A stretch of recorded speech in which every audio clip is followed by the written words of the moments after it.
Are you having a bad day? Because now you can say, at least I'm not Rudy Giuliani.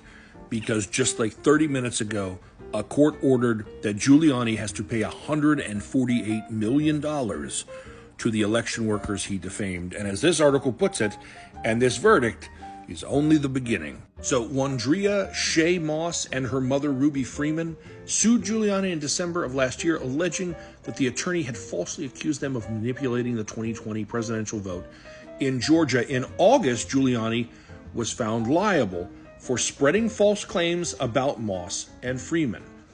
This was to determine how much he had to pay, and they said $148 million.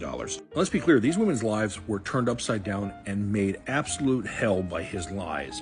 On Tuesday, Moss described running to her hairdresser and begging her to help change her appearance after realizing that she'd become the target of right-wing mob egged on by Giuliani. She told the court that the threats and harassment caused her to fear for her life. On Wednesday, Freeman took the stand and read out a slew of messages on social media posts she received threatening herself and her daughter.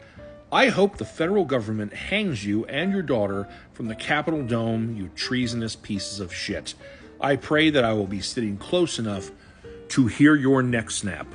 A person who would have never sent that message if Giuliani hadn't named them as being a part of some grand conspiracy theory.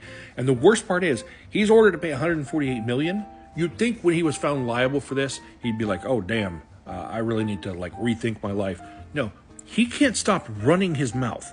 Because earlier this week, Giuliani potentially exposed himself to another defamation lawsuit after telling reporters that he does not regret his past claims about the two women. Quote, I told the truth. They were engaged in changing votes, Giuliani said.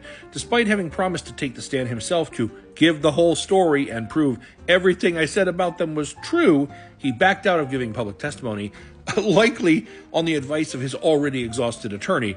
During the closing argument, Giuliani's lawyer, Joseph Sibley, attempted to convince the jury to ignore all of that.